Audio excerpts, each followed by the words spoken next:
Hello students, in this video we are going to study introductory form of animal form.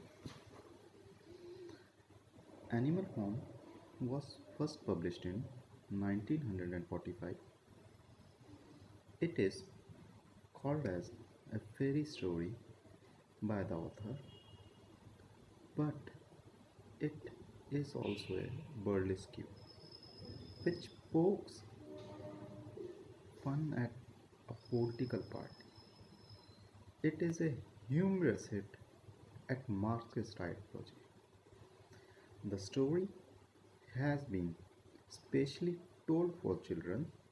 Children love to read and hear such satirical stories. As the name of the book suggests, it is a story of animals. There was an old-fashioned farm in England. It was called Manor Farm. The owner of the farm was Mr. Jones. There were mainly animals on the farm. Among them, there were pigs, horses, pigeons, goats, cows, cats, donkey, dogs, hen, and raven. Among these animals, there was an old boar called Old Major.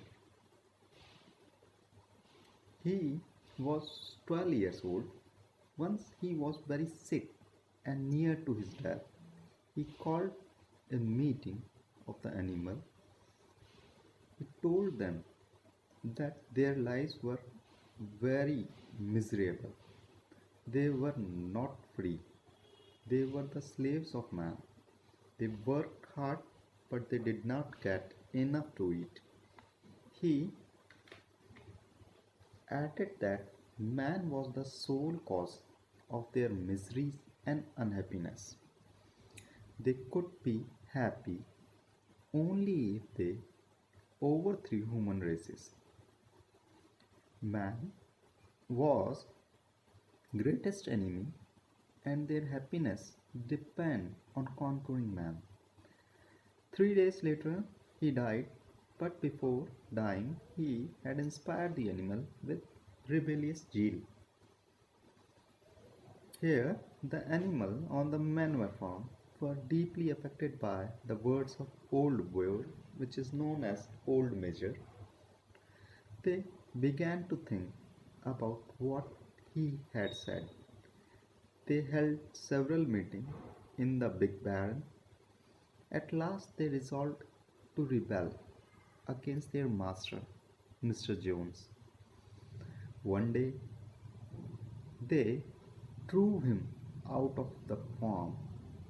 Thus they became the owner of the farm. The pigs were regarded the wisest of all the animals.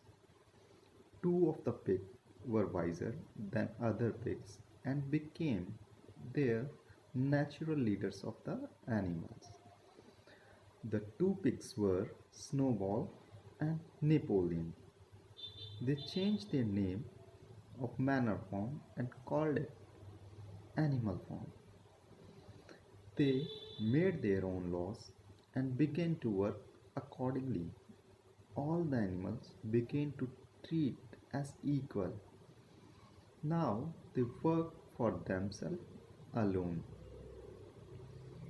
In this, Napoleon was more cunning and tactful than Snowball. He wanted to become the master of the farm. One day, he drew out Snowball and became the self-appointed dictatorial leader. He pursued the animals to do what he liked. Under him, things changed. Animals began to be treated badly. They were forced to work hard every day. Expect the privileged pigs, no one got enough to eat. They could not complain against the ill treatment. They also had not the courage to do anything against their leader. There was a reason for that. Napoleon was always surrounded by fierce dogs. They were ready to kill any animal at his order. Here, the animals begins to suffer under the worst kind of dictatorship. The life of animal became very hard and miserable. It was worse than the life lived under Mr. Jones. They were treated like slaves while Napoleon enjoyed all the privilege and comfort of authority. He slept on bed, he drank wine, beer like human being. He invited other farms owners, all human beings, to his farm. He dined and drank wine with them. Finally, he had an agreement with them and developed a political and commercial relationship with man. This is in nutshell the story of an animal farm. Though this story of animal farm, the novelist wants to convey a number of things to us. First, the fairy story about the animal of England is a satire against Marxist ideology. Behind the thin veil of animalism are visible the ideas of communism. The animals are typically representatives of the party concerned and they speak nothing but the language of communism. In this story, we get a glimpse of the author's anti-communist feeling and the ideas. The story also serves as a warning against communism. The grim picture of the animal suffering under the tyranny of the Napoleon can always serve as a deterrent to the people who advocate a society after Marxist ideals. The story also conveys the feeling that a poor, a power hungry leader can go to any extent to exploit the common man for his own ends. Such a man can find easy supporters who are ready to do anything for him. Society must beware of such power hungry men and opportunities.